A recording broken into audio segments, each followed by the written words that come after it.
Starting the Finance and Economic Development Committee meeting of September 2021. And there are two of us here. And I'm willing to guess you have no objections for the minutes from last. Just say present. Okay, we'll go with that. And so our item C would be the appointment of Jason Daniels to the Wade Public Library Board. And Mr. Daniels, you want to come to the podium? Sure, absolutely.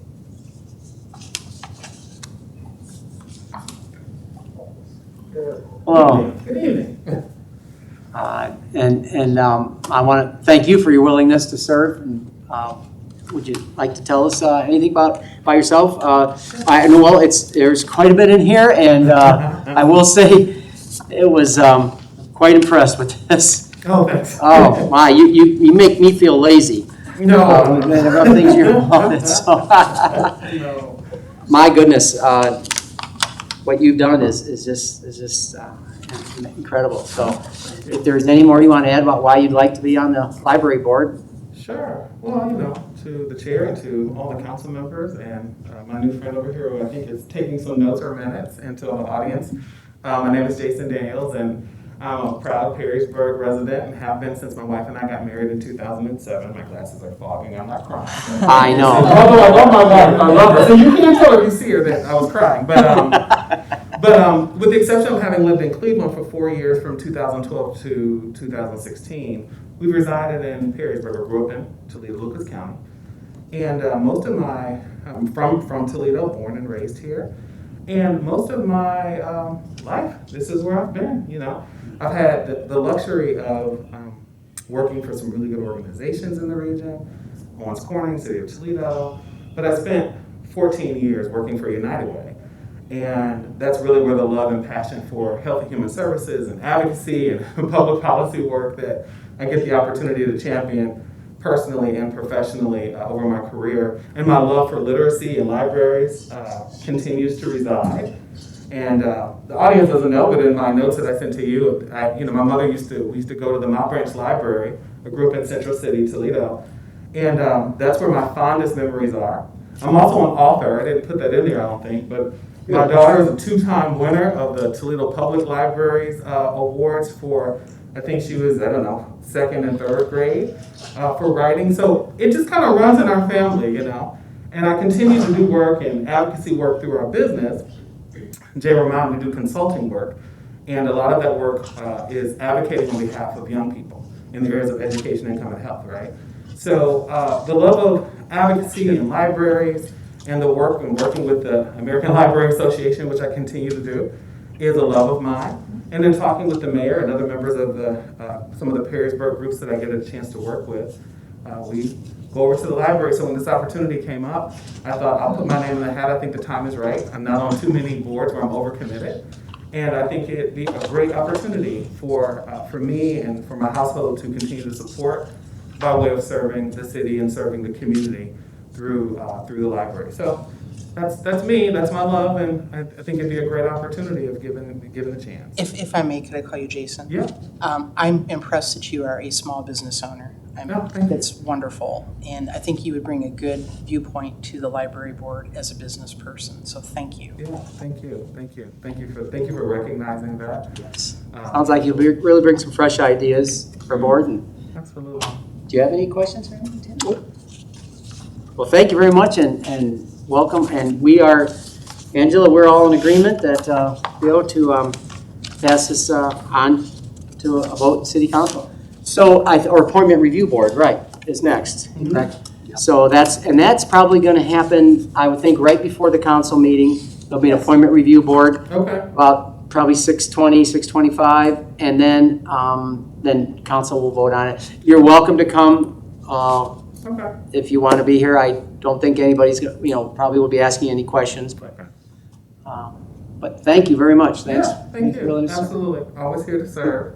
And if you ever need somebody to do some extra work, you call my wife, because she's great too. She tries to hide out and doing the things that she does. We have a 9-year-old daughter at Fort Meigs, But she's awesome too, so keep her in mind for maybe some other things too, you know. Oh, well, I don't have to take credit for everything. that would be great. Okay. We're going to tell her you sent us. Yeah. That's right. That's right. That's right. That's right. That's right. Well, thank you. I appreciate it. All righty. Should I stay for anything else? You're welcome to leave. We have a lot of other stuff to Yeah, I'll cover let you tonight, handle so all that. it may or may not bore you. No, I think I'm gonna let you handle that. It's up to, yeah, right. Perfect. Thank you for the opportunity. Well, I think the library is very fortunate to have you. We all are, so thanks so much. I really appreciate it. Thank you so much. All right.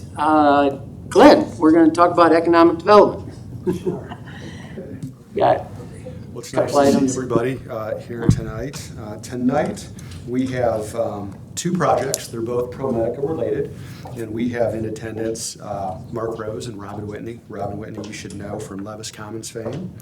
And then we also have Eric and Andrea, who also work at ProMedica, but on a separate project. So the first project I'd like to talk to you tonight about is the ambulatory project that's taking place across the street from Levis Commons. It's in the former CAT building. And the good thing about this project, it's a continuation of the CAT project. We had always hoped from the very beginning, and you were at the groundbreaking on that, Yes.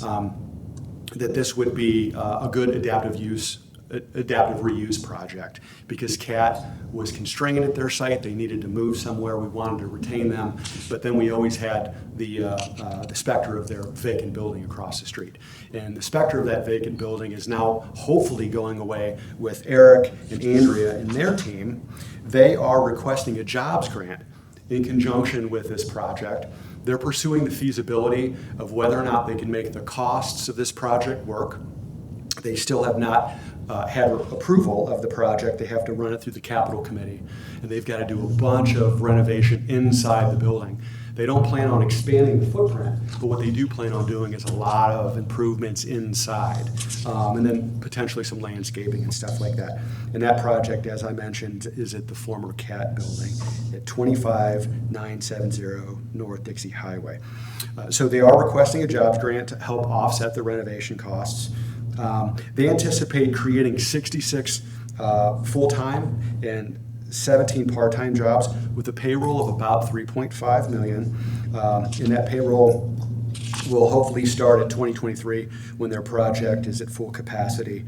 At this baseline payroll, they'd be eligible for a refund of $17,500 for the 5-year grant period. And they know the criteria is that if we are offering them a 5-year grant, they have to sign documentation saying they're going to remain in the community for twice that duration or for 10 years. I did prepare a tax calculation that I gave you, and you'll see that the benefit of this program, their payroll far exceeds the 1/3 grant that they're requesting. So without further ado, I'll turn it over to Eric and Andrea, and they can answer any questions if you have any questions for them.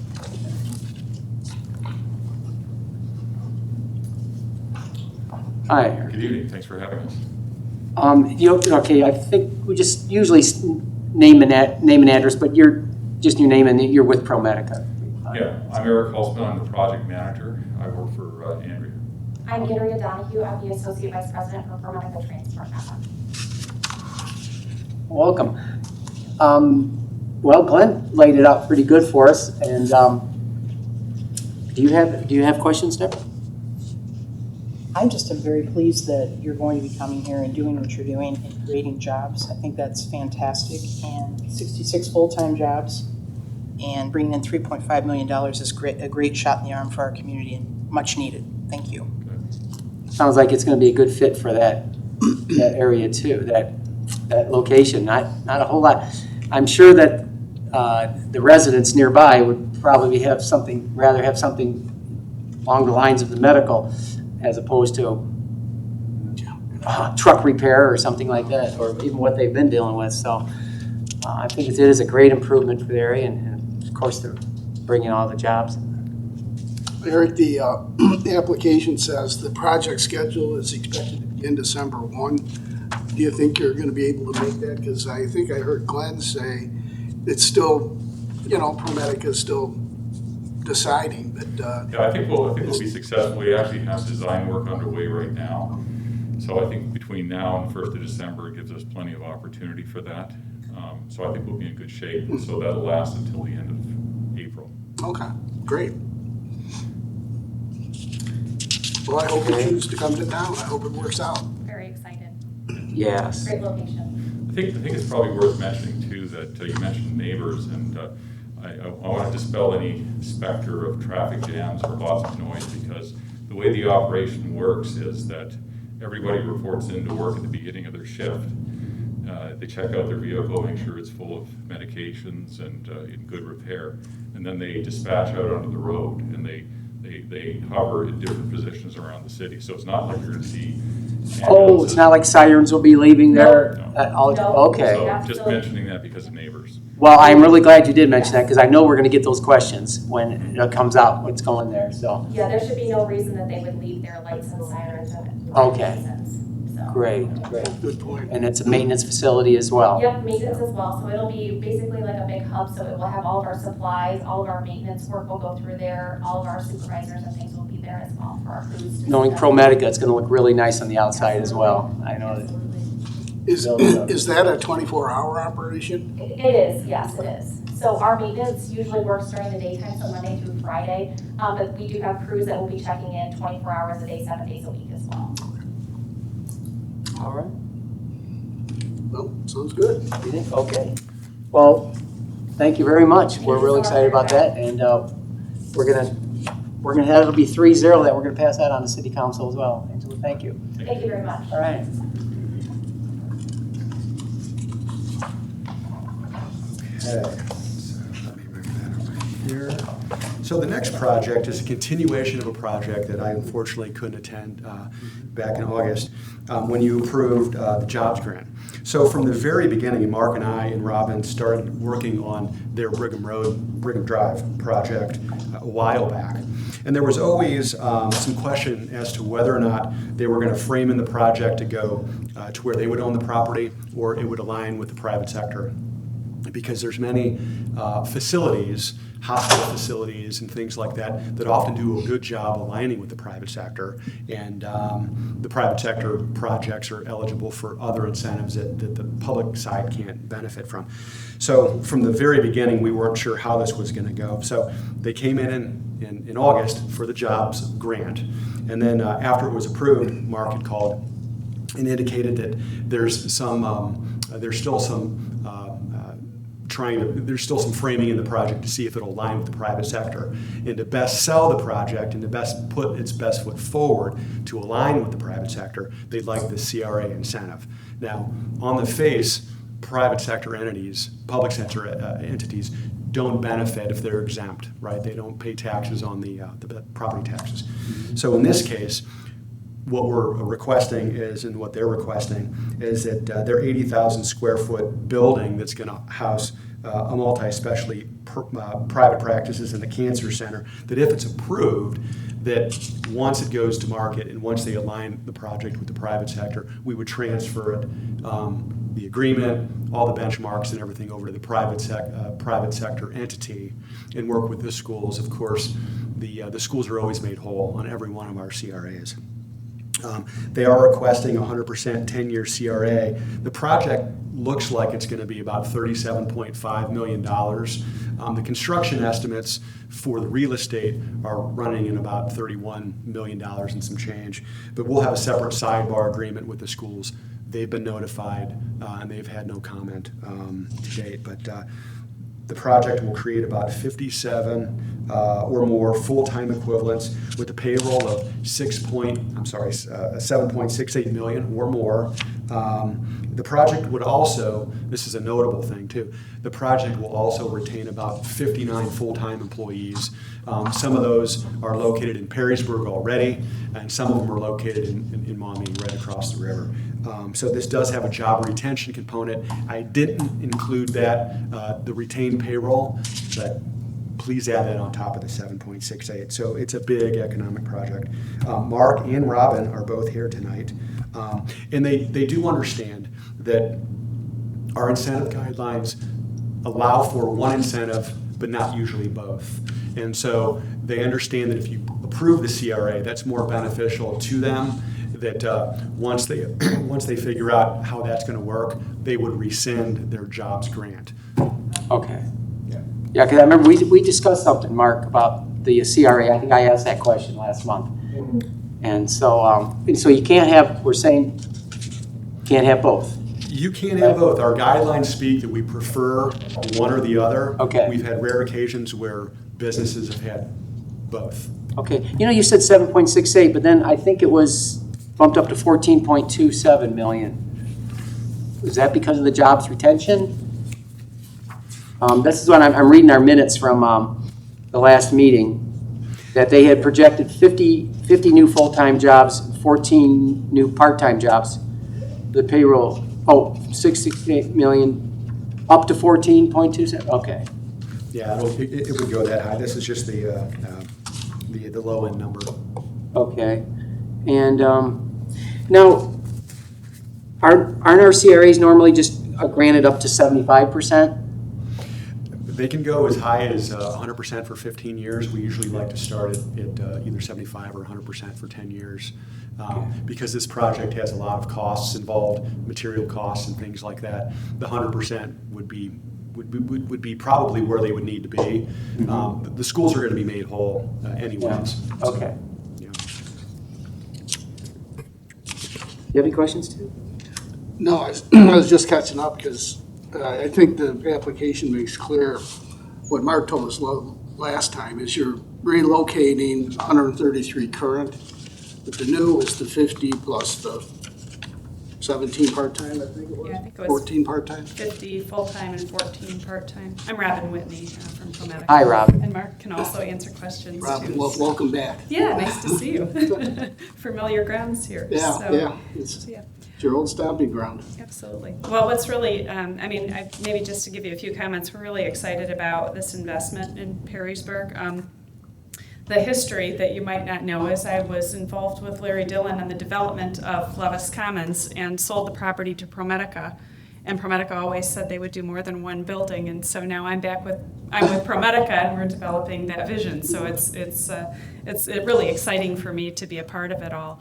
The other thing I wanted to mention, our transportation network, the project that you just heard about. We've not had a consolidated location. We've had all this disparate things around Toledo. So we're moving our consolidated location to Perrysburg for our entire Northwest Ohio network. So we're really excited about investing here in Perrysburg. This is such an important area for us. And so, we're kind of shifting a few things to the south. This medical office building that we're planning is about 80,000 square feet. Which is about double the size of the existing medical office building. We're going to consolidate some of the other physician practices that we already have leasing space in Levis, but then we'll backfill those with other uses. And then we're going to put our cancer center in this building as well. And this is the cancer center that's currently over at St. Luke's McLaren's. So we, as you may know from the history, we were involved with St. Luke's for several years and are not any longer. So we've got several physician practices and our cancer suite there that will all be relocating over here to Perrysburg. So that's really it's really helping us consolidate all those operations here in our Southwest Metro is really kind of what we call it. So we're really excited about you considering the CRA for us, and we appreciate really everything Glenn's done. He explained it well.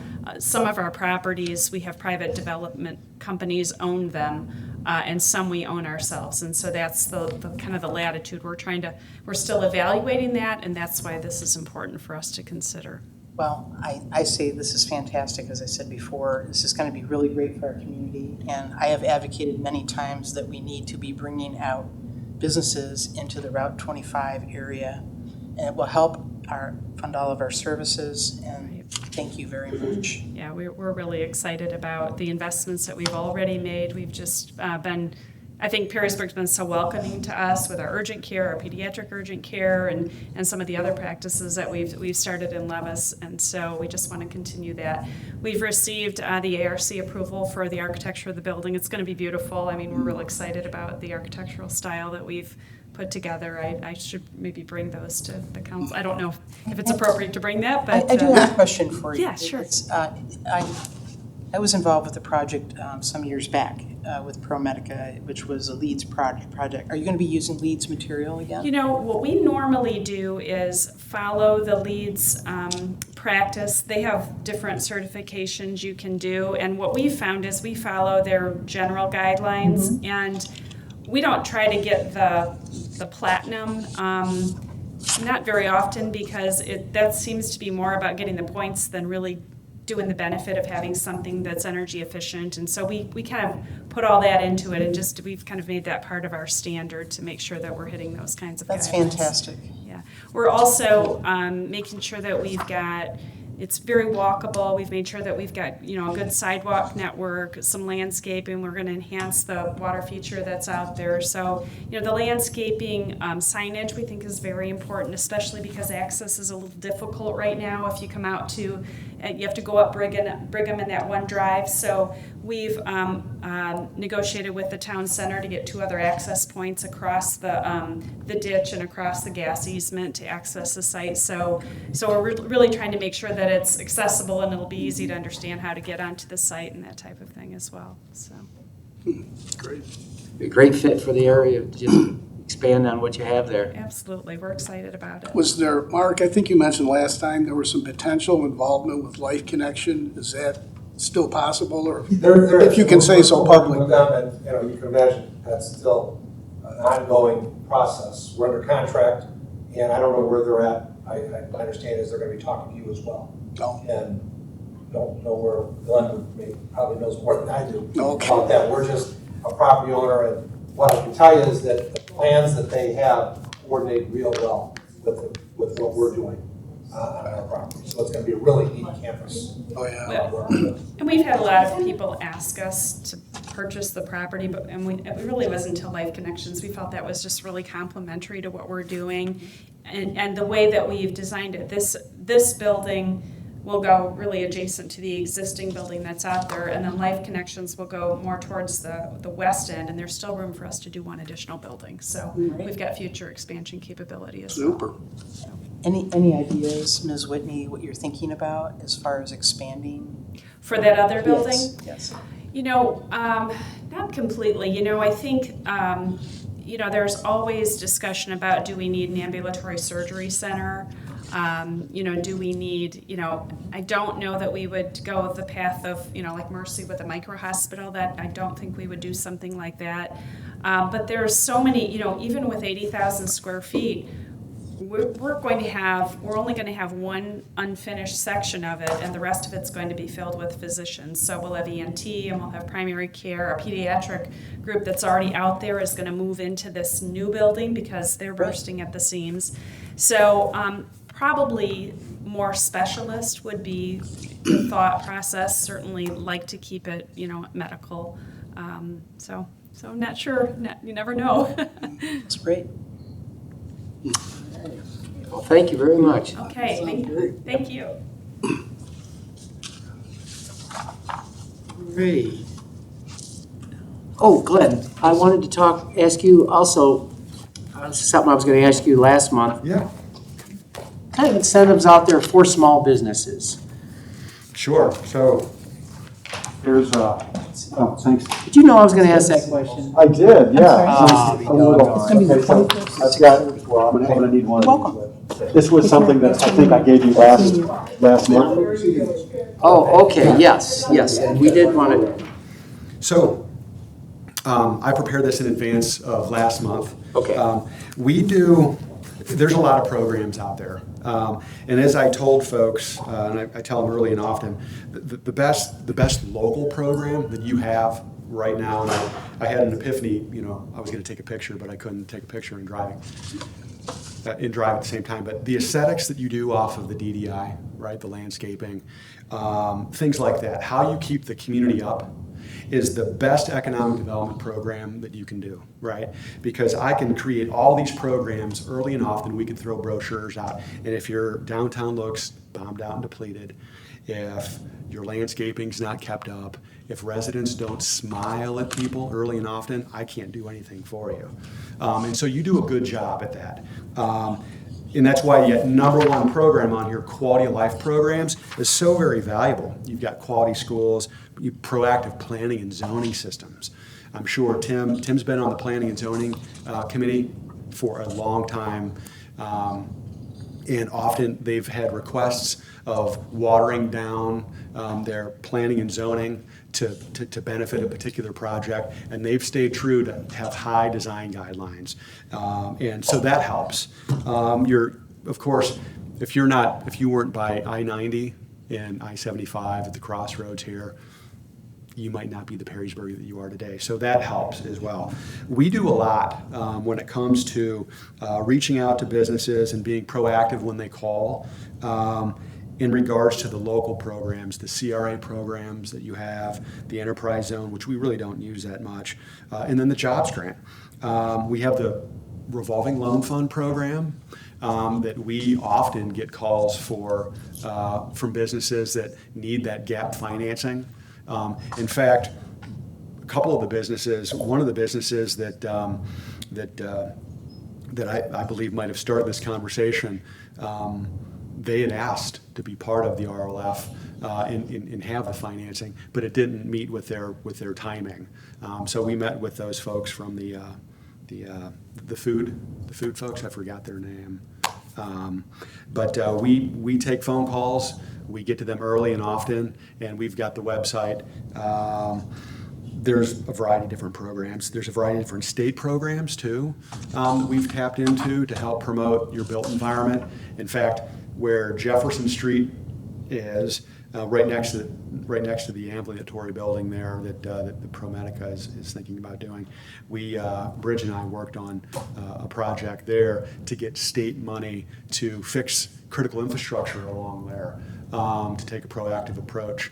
And that was for the benefit of businesses back in there because they had traffic issues on Williams Road, and Williams was going to be shut off. And so we worked with Doug Dariano to get money to open up, put that through street there to get back in there. So we try to take a proactive approach. Of course, there's outliers that exist out there, folks that really don't have the ability to tap into any program because the timing didn't work for them, especially when it comes to the revolving loan fund. There's often folks that spend their money and they don't have that half that's needed to get financed because it is a gap financing program. But we're pretty proactive with that as well, and I work with Amber, and before that with Dave Krebs on that. So you have this in front of you. What we're going to do is work on kind of throwing some additional programs up. We've shied away from throwing up ad nauseum all the programs that are out there because you have to go in and check basically every month to make sure that the hyperlinks don't break and stuff like that, because they'll be linked to the state's website or maybe a federal program and things like that, and those hyperlinks often change. So At number 3, didn't we question that last month about sales tax? Yeah, because, it was. That's I'm sorry, that's income tax. Okay, that should say income tax. Yes, Okay. it should. Yes. That's what Tim. Yes. Okay, gotcha. Yeah, we don't get sales tax. That was a confusion last time. Yeah, we don't get. Okay. The county gets sales tax, and they do abate that. But no, it's, good call. So is there a minimum size that a business has to be to take advantage of all these? No, there is no. Most of it's project-based. For instance, if it's the CRA, they have to, of course, create jobs, and they have to make a property improvement. But there's really no, there is a minimum improvement number when it comes to the CRA number, but it's minuscule. They have to create jobs. And when it comes to the jobs grant, they have to have a $2 million buy-in. Okay. At one point in time, it was $500,000, and there was some discussion that it was administratively burdensome on the predecessor before Steve. I believe it was Gene Hilt. And so they moved it from $500,000 to $2 million. And that has been a concern. I know some folks had indicated to me that, that, boy, $2 million only benefits large. But, when you look at the 1/3 on 1.5% income tax, is it worth your time to really give someone a rebate for $500 or something like that? And then that $500 might be worth something to them, but it can be administratively burdensome, and I think you made the call back then. But that's a $2 million buy-in. The RLF, we've had loans as small as $5,000 and as high as $250,000. That's simply gap financing. If they have a project that's $10,000 and they only have, they can only get $5,000 from a bank, they can come to us with a bank turndown letter and ask for another $5,000. Of course, we have to do an environmental review, and there's some paperwork involved with that, and we need to see receipts and stuff like that. And it takes about 6 weeks to get state approval. And once the state approves it, they'll mail a letter to Amber's office saying draw the money down, and the Community Improvement Corporation writes a check and we monitor it. There is a job creation requirement there. They're allowed to borrow $25,000 for each job created and retained. And so that information's been on the website. With that program, though, like the gentleman that I talked to you about, they often need the money like right away, and they don't have time to wait. I remember meeting with them the Christmas of 2018, and they needed the money right away, and they found other sources. So, yeah. We have 13. I think we have 13 active CRAs right now. We do. Yeah. Yes. Okay. Yep. And we keep a track on that. We make sure they make their school donation agreements every May. At the end of every March. We have a tax incentive review committee at the county, and leading up to that, we mail out the performance standards. It's a 3-page form, and I work with the businesses to make sure that the jobs they are on the hook to create have been created, and I get with the schools to make sure they've made their school donation agreements.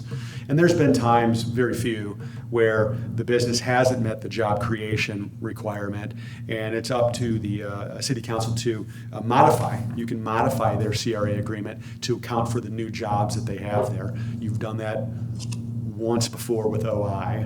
But in most cases, everyone makes their payments, and we've carried them over every year until they expire based upon the legislation. Well, that helps. Yep. Well, thank you very much. Absolutely. Presentation, really appreciate it. Thank you, yeah. And all you do for us. Oh, thanks, Mark. I really do enjoy it. I do. You're gonna draft these two, correct? I will. Are you going to put in the CRA resolution a withdrawal of the prior resolution, or do you want to wait to do that? Oh, to remove the jobs grant? Yeah. Yeah, we'll wait. Yeah, Okay. we'll wait to figure out how they want to frame this, and it'll probably happen by the end of the year. They weren't going to be in the queue for the jobs grant coming through until like 2023. So, we can, yeah. Okay, I just wanted to, you said we would probably do one, not two, I just want to make sure that we. But we'll be, okay, and we're going to be voting on this but still with the jobs grant, and we're voting on the CRA in as well? Yes, you're going to vote on the CRA with the jobs grant legislation still passed and still there. Mm-hmm. And then I believe Glenn's plan is to come to you in the future, make sure that the CRA is the best plan, and then withdraw the jobs grant. Yeah, yeah. We'll withdraw the jobs grant, and then I'll have an amendment.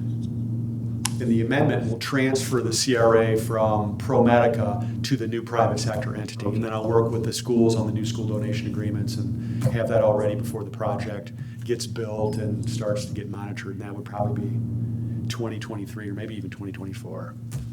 So. And you'll probably explain that in your legislative summary, right? He does For everyone else. legislation. Oh, Because he okay. understands it better than I do. Okay, And he all will right. explain that in his legislative summary, yes. Yeah. Great. Yeah. Sounds I'll good. do that, so I'll have that done. You send stuff out to council when? I do Friday afternoon. Friday afternoon. Okay, you'll have it for Friday afternoon. All right. You noted, awesome. Oh, thank you. I appreciate it. All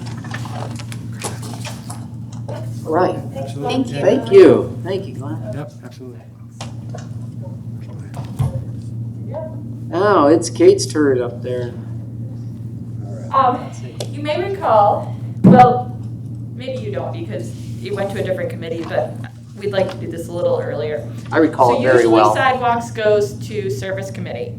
Service committee is not till the end of the month, which would mean it wouldn't go to city council until either the last one September or the first one in October, which means we delay being able to do more sidewalks. So I talked to Jen and I talked to Mark, and they both agreed that it was okay if it didn't go to service, and we brought this to finance because that was the committee before the next council meeting that sort of made the most sense.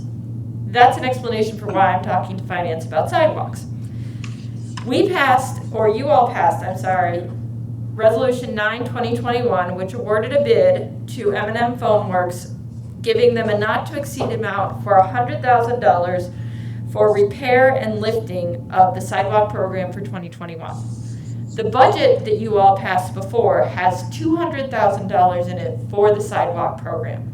There are two parts. There's repair and lifting, and there's replacement. We also looked for people to bid on the replacement portion of the sidewalk program, and nobody ever bid on that at any point. So we did a purchase order for $25,000 and did some of that work with JBJR Concrete. The repair and lift portion is going extraordinarily well this year, and they would like to continue to do it, to improve the sidewalks with M&M Foamworks, who were the only company that bid on this, by the way, if that's of any interest. So given that there was $200,000 in the budget for sidewalks, $100,000 was used already, $25,000 was given to JBJR. The service department is requesting an additional $50,000 to amend the agreement with M&M Foamworks so that they can do additional repair and lift. And that's why we're here. And we're still inside the 200,000? Yeah, because 100 plus 25 is 120 plus 50 is 175? 175. Okay. So yes. It's, yeah, I'm just proud when I do math out loud. You know, this year more than any, I've used the sidewalks a lot, and boy, we do need a lot of them. There are some real trip hazards out there, and We're behind. is 200, 1,000 even enough? Should we be looking at? Next year we have programmed in at the moment another 200,000. Okay. You know, unfortunately, we didn't get more bidders. I don't know if we can drum up more interest next year. But Foamworks is doing a great job. You know, the price that they gave us is a very fair price, and we're getting a lot more done than we ever got done in the way we used to have program structure, was we were simply replacing. We weren't doing the leveling and the grinding. But our dollars are going a lot farther than they've ever gone. We fixed more slabs than we've ever fixed this year than in the past. So it's been a good partnership. And luckily, when we did that bid, we did it out on a price per slab to level or grind. We were just hoping when we brought that $100,000 agreement to you that we were going to have the same amount on the replacement side, but we ended up with no bidders. Ms. Sandrotter, do you know where M&M, or I believe it is the Foamworks place, where is that located? I don't know. They are a local firm, I believe. I think they're Perrysburg Township, Oh. Yeah, they're in the like area. over at Hufford or something like that. Yeah, this is and this is a real win for the residents too, because really, it's always been in the books that it's their job to maintain sidewalks, but it's nice that we're doing this and doing it right. Why, any word in the industry, why people want to bid on replacement anymore? I don't know if it's more of the mobilization factor, because you're doing a few slabs here, then you go to a different street, do a few slabs. It might be different if we were doing runs of a neighborhood and doing like an entire block. It might be more worth their while, but this, I'll call it piecemeal work or piecework, I don't think is very efficient for them in terms of deploying their staff, their manpower. So I think that kind of hinders us. I mean, if we ever get into a neighborhood that's old enough that has just a slew of slabs that need to be replaced, we might get bidders on that because it's more consolidated instead of kind of scattered all around the city. But if I heard you correctly, though, you're getting more bang for the buck with lift and repair than replacement in terms of covering more area. Yes, we are hitting more slabs than we ever did when we were just replacing sidewalks. Oh, Yeah, when we did our replacements last time, boy, a lot of those have sunk. Those were not done correctly. It was like maybe 3-4 years ago. Remember that? I wonder if that was the company out of Cleveland. Yes. We never finished paying out the contract. That's right. They had, Pardue, something like that. right, I remember that very well. Hey, Kate, one thing, I brought up the old contract here. And you may remember back then I pointed out that it only said 24,000. And you thought that might have been a mistake, that it was just like an old contract, but is that anything that would need to be taken care of? Or This is not a signed copy, so I would assume that we changed it in the signed copy, but I'll double check. okay, all right, I will confirm that we fixed that before we signed it. right, okay. Okay, well then, I see, anyone see any reason not to pass this on to council? No, fine with the sidewalks. All righty. So we're going along with that. Okay. Next. As you are aware, throughout any year, we present numerous code changes to you for various reasons. Once those code changes are passed, we then send it to our company that Walter H. Drain Company, which creates our code book and keeps our online code updated. In order to actually create the book, update the online code, and make sure that all of our code is in compliance with any changes to the state code that have occurred, we have to pass legislation that says everything that we did can go into this book. That's what these two code sections are. This got missed in 2020. I don't know how. It did. These things occasionally happen. So you have two pieces of legislation. One, and the legislation you passed is always for the year before as well. So the 2020 is for all of the 2019 code changes. The 2021 is for all the 2020 code changes, and 2022 we'll do 21, and it'll continue on for the rest of time. So that's what this is. Okay. And you want emergencies on both of them? I would prefer, because then we can get it, because they're behind in printing and we're off a year, I would like to have it passed as an emergency so that we can just get it published and get hard copies out and get it up to date online and everything else. Because the online says like July 19 last updated, and there have been a lot of code changes. We need to get that fixed.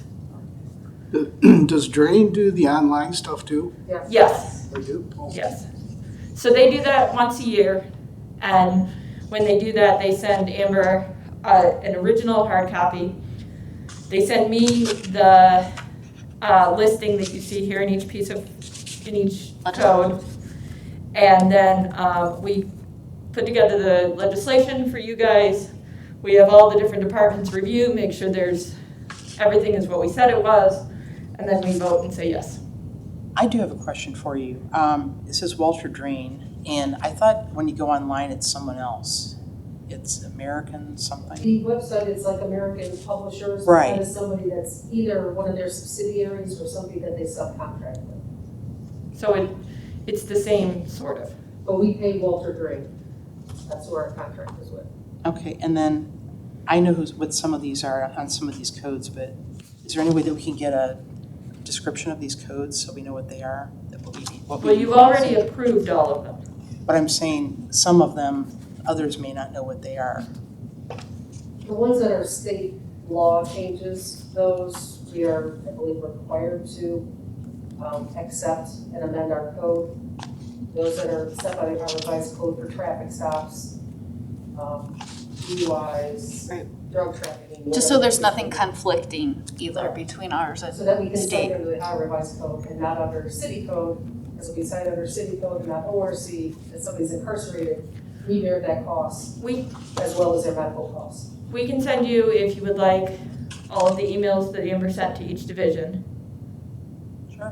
Which, They have the detailed pages. which have the detailed that will pages. become part of the code book. It would be That would be too many good. pages for the city council packet, but if you'd like to see that email, we could send that email to you. It would be helpful and clarify it a bit for people knowing what they're voting for, particularly on that, so they know what it is. Yeah. Amber, can we, Yes, I will send that to the committee tomorrow. Thank you. You're welcome. maybe to all of council, just Okay. so Sure. everybody, if they are interested, can look at it. So is that a 3-0? That is a 3, is that a 3-0? All right, it is a 3-0 to pass on, so. Okay, I'm gonna let Amber talk about the next one. Okay, this next, is the process. yes, this is Yeah, a every formality, a housekeeping issue, if you will. Basically, the Wood County Budget Commission has given us the budget estimates for 2022. And so we will adapt this and then put it into our budget, which should be coming your way shortly. So, like you said, a formality, housekeeping of what we will get in real estate taxes for next year. Remember this one going through, also as an emergency though, right? Yes. Things moving. I think they want it back, yeah, maybe the end of October, or September, I'm sorry. Oh, yeah. Yeah. Amber, I Yes. have a quick question Sure. for you. Does it need to be an emergency? I can check the date. I do believe they need it back to the county, signed by us the end of September. The end of September? Right. So this would be our last council meeting of the month. Okay, thank you. What would happen if we didn't accept them? Do we really have any choice? I don't know if they can give our inside really. I don't think they can. I've never heard of it. Find out. Can we go? I don't want to find out. No. Don't ask, they might think we're up to something. That's fine, that's passing on as 3-0 as well. Correct? Yep, I'm good. Okay. Yes. Amber, the next one's for you too? Yes, the All right. financial This is your- software. Yes. So we have been working on this process for about a year now. We researched online, we talked to other cities, we sent out a survey to financial director in Ohio, a group that we have, to see what software is available, who uses what they like, what they don't like. That's how we started. And then we met even with police, fire, service, IT, utility, and brought in the big ones. There's not a lot of options in government finance software, but we did bring in 3 and set through a demo. All departments did, and we talked about, what we liked, what we didn't like. Then we did a formal RFP and received 5 responses back. We evaluated those responses, and the best fit for the city, we all agreed, was Software Solutions. They are a company out of Dayton. They have 43 years experience in providing local government financial software. They are employee owned. Currently, they have 246 government agencies in Ohio that use their software. So they're pretty big. We feel like this is good timing for this change. We know it's going to be a big project. It's going to take a while. There's going to be some hiccups. Lots of departments, actually all departments will be involved. At the end, there will be so many changes. It will be great. But I wanted to note that CMI, who we currently have, recently told us that they will not support our current software after July of 23. So we do need to make this change. We feel like our timing is great because other cities, the ones that are in CMI, they'll have to make the decision. Are they going to stay with CMI and upgrade, or are they going to go somewhere else? So either way, we want to be, in front of that rush, if you will, of cities changing their software. Other than that, I just had a couple items I wanted to mention that that will be enhancements that the city will see.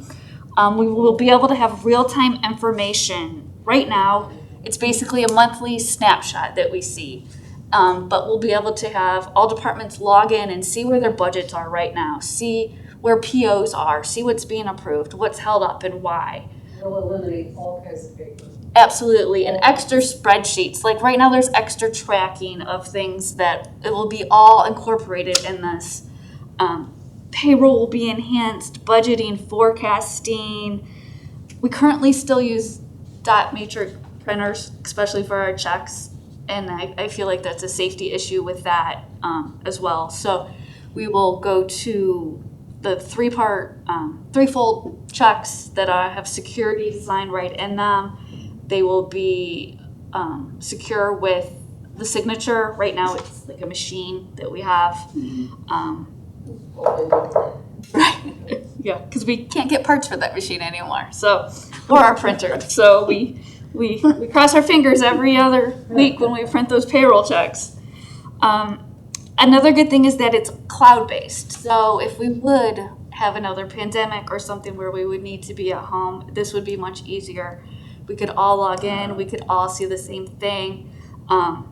We're comfortable with the security. It is backed up in 3 different locations. We felt that was very important. We will be able to integrate with our tax and utility software, so we can bring in receipts more often. And like I said before, like just to be up to date and current, you can look and see right where we are right now. Not you don't have to wait till the end of the month for reports to come out. So Steve's department will have to be trained on all this new software as well? No, they won't. It's actually going to be automatic, like export of their data to our system. Okay. So like the summaries basically, or the totals from tax will come over automatically into finance. Right now it's data entry, daily receipts. Yeah. So there's a lot of enhancements and I'm quite excited. In terms of departments, every department's going to use this to enter their budgets, to manage their budgets, to request purchase orders, to pay bills. So everybody will have to be trained in that sense. Oh, every department. But this software is very, very intuitive. It seems pretty self-explanatory in going through the demos that they have.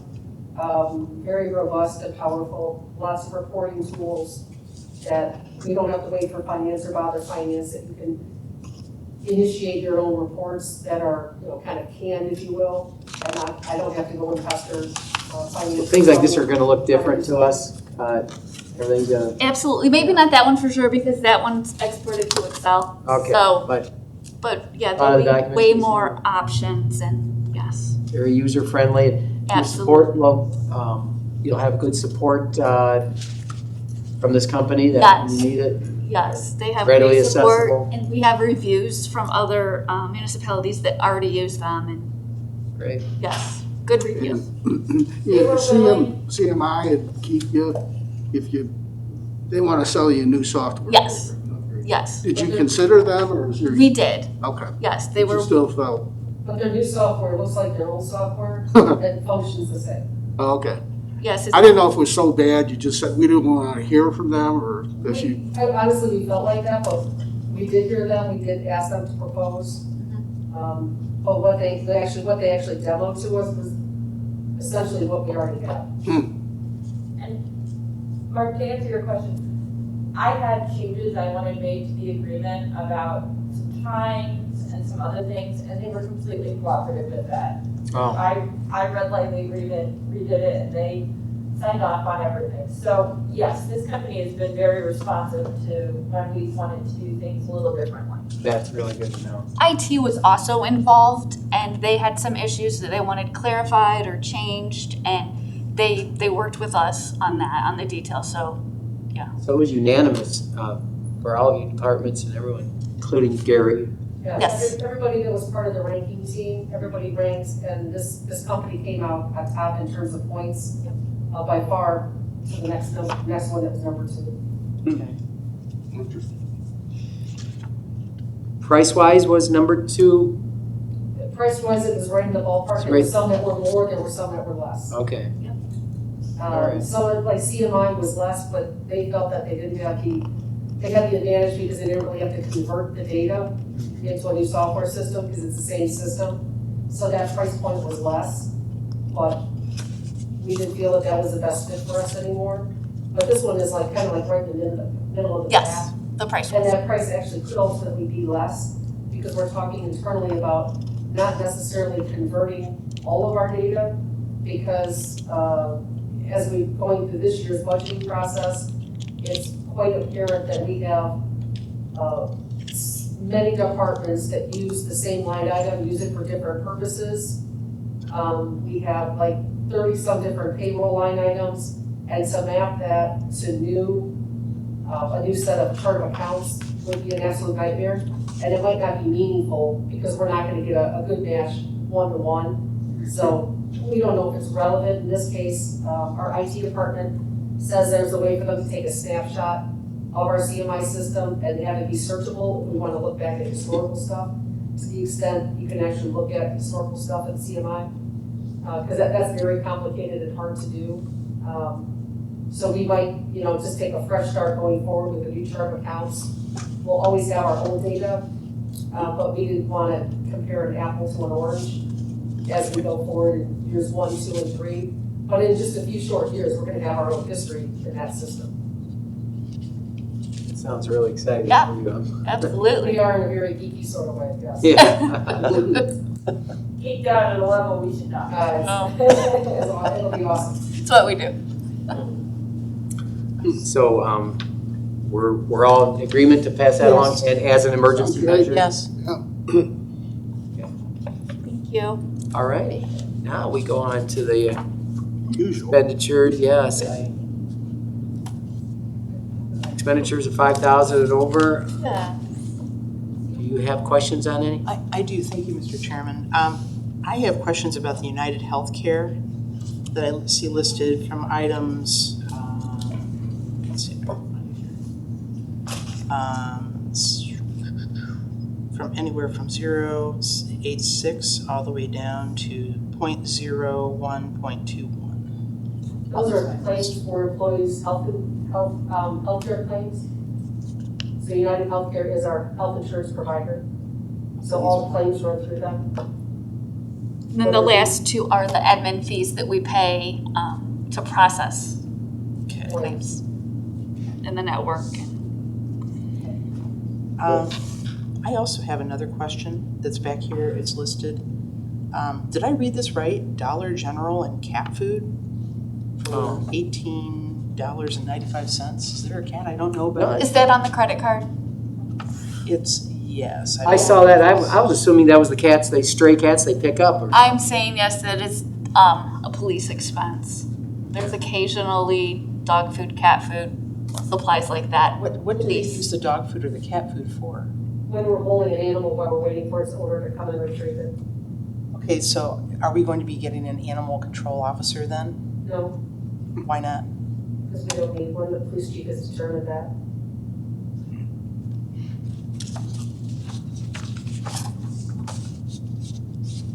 Okay. Anything else? Yes. I had a question also on this.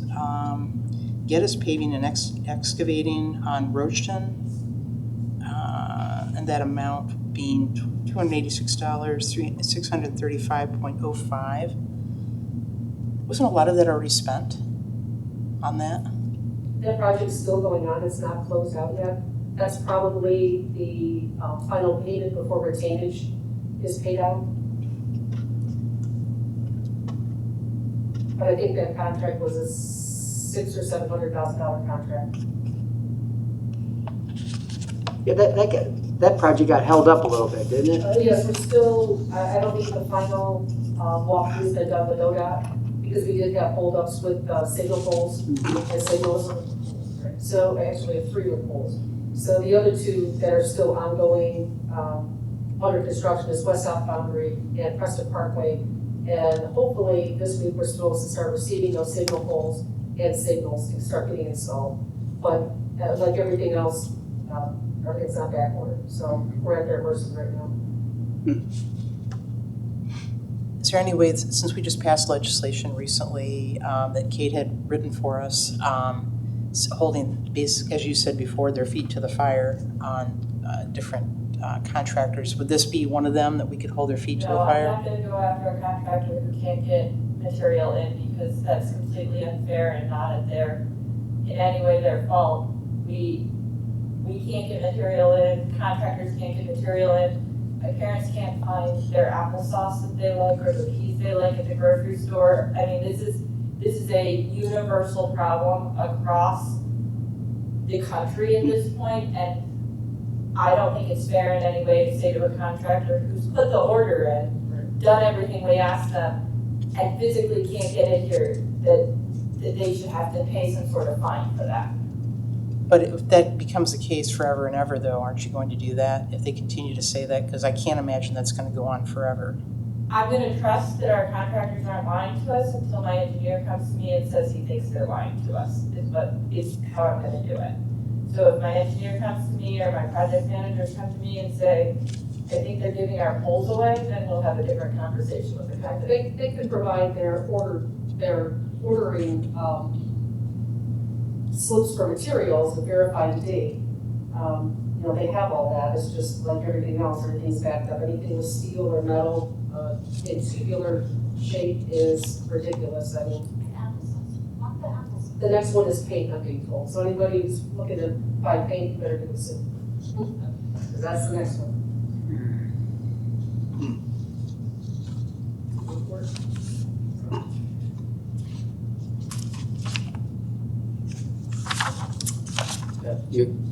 I'm fine. Okay, Tim, yeah. I had a question on one, I'm sure I may have asked this before, but I keep forgetting what NICO is. Oh, in this case, these are the mobile data collector. This is going to allow people in utilities to go out, be out in the field, and be able to start marking where hydrants are or valves are at. Oh. So that's going to help us start build a better GIS layer. Mm-hmm. Okay, maybe I didn't ask that before. Okay. Yeah, because that sounds like something new, yeah. They asked a question, and they had to do with a different purchase for NICO. Okay. The $5,000 for the Wood County Law Library, State Highway Patrol transfer. So that's a statutory requirement that certain portion of court fees that are initiated by OSP stops, I believe, has to go into the law library fund of Wood County. Okay. So that's something that the court tracks, and then the court sends over a voucher and has us cut a check to Wood County for the portion that they've collected. Okay. As part of court fee. And let's see. Some lawyer got that passed in Ohio Revised Code years ago and did a good job. In fact, I told Amber today, that's one of the questions. You did. And it doesn't happen very, we don't do that monthly. It might be just a couple times a year that we transfer that money on behalf of the court. I know we did some of the work at Woodlands in-house, but then we had to hire Lake Erie to do. That's to do the drop from the Edison poles and set the panel. Oh, right, out there by And then CDD is actually paying for all the lighting and the conduit and the wiring. Yeah, okay. All righty. And then we were using our staff time to pull those wires from the panel out to the individual lights. Mm-hmm. One last question I have for Ms. Cabot. Do you know how much was spent, because people keep asking me and I don't have the answer, how much was spent on the 2 concrete pads in Riverside Park? I could get that information for you. I have to talk to the Gold Star Memorial because that's one of the pads, which is not city funded. And I could find out from Service how much the second concrete pad, which is to the east, cost. Were those both Lathrop? I don't know because I'm not involved with the Gold Star Memorial. Yeah. I can tell you that the Gold Star Memorial one was 100% donated by Lathrop. Labor and material. Okay, but what about the other pad? We don't know. I'd have to ask the service director who's in charge of that project. Okay.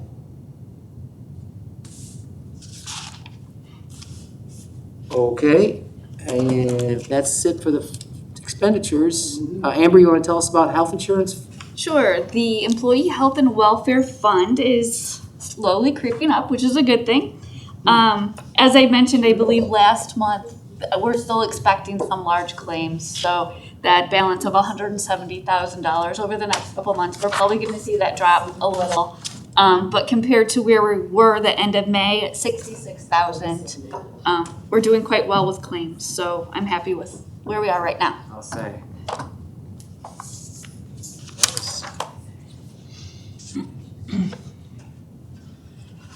Yeah, that was getting a little scary at the end of May, but I see Yes. it is.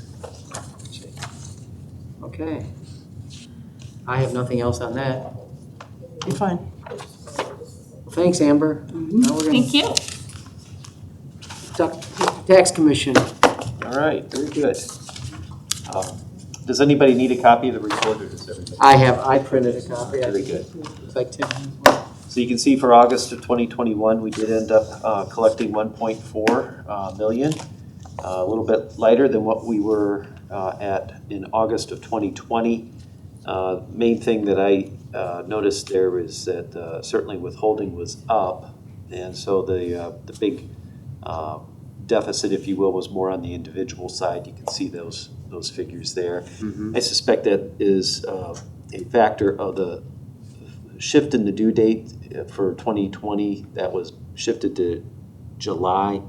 So I think we're just seeing more activity on the individual side in those months of July and August. So it's just kind of a carry forward, if you will, of some of that activity. But overall, if you look on our year-to-date figures, we're seeing some pretty good numbers here at this point. We're at 15.5 million.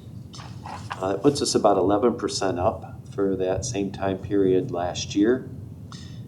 But again, 2020 being a little bit of an unusual year, I think probably most municipalities are seeing some nice increases from 2020.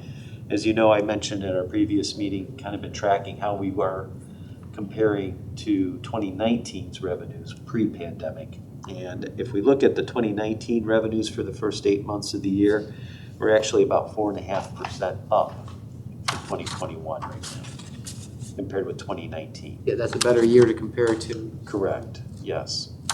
So we're seeing some nice rebounds in some of the withholding areas. The only other caveat, if you will, that I'll mention there, we talked a little bit about this at the last meeting with the idea that for 2021, there's a number of employees who have their employers still withholding for the principal place of work, but yet maybe they're working from home. And even though they weren't eligible for a refund in the 2020 year, they will be eligible for a refund in the 2021 year. And so when we get into next year processing those 2021 returns, we're probably going to see some increased activity on the refunds. On the refunds. So we're seeing some bumps right now in some of the withholding. I think that's a function of the economy, bouncing back. But then we also know that we're going to have that other issue with the refund. Yeah. Come next season. I have a question for you, Mr. Bronder. As I was looking through this, I noticed that on an individual, payments were down 64%. Do you see that maybe that might be increasing, or is that just due to COVID, essentially? Well, again, I think that's more of just a function of the shift in the due date. And so if you look back on that reverse side on the year-to-date, you'll see like our May and June numbers this year were up quite a bit, okay? But then you'll notice that in July and August, we're down on both of those months. So I think, again, that's just a function of the shift in the due dates. So back in 2020, the due date was in July, so we saw more activity on that individual side in the months of July and August, whereas this year the due date was in May, and so we saw more activity, I think, from the standpoint of our May and June numbers this year compared with that same time period last year. Almost like a timing issue, if you will. Okay. Hey, Steve, when you start processing the 2021 returns next spring, is that going to create, I know you can't predict, you don't have a perfect crystal ball, but is that going to be a manageable workload for your staff? Because there's got to be some uptick in activity from these claimed refunds. Sure, yeah. I don't know if and I know you can't know how big it will be. Right. Yeah, we've kind of budgeted about a 30% increase in our refund activity. Oh, you did, okay. Yeah, so I'm certainly expecting that there is going to be more activity in that area. Yes. Okay. But you can handle that with existing staff? Well, we've had some staff changes recently. We had another tax clerk we had one that left back in January of 2020, and that person finally got backfilled in February of this year. And then we just had another person who recently left in August of this month, or this year. And so we're in that process of backfilling that staff, so. Okay. So as long as we have full staffing resources, I think we should be able to absorb the activity. Good. Fingers crossed. I'm sorry? Fingers crossed. Yes, yes. Any other questions? I don't have any. Good job. Thank you very much. You explained it well to us non-tax people. Any other business to come before the committee? No, sir. Well, we're adjourned.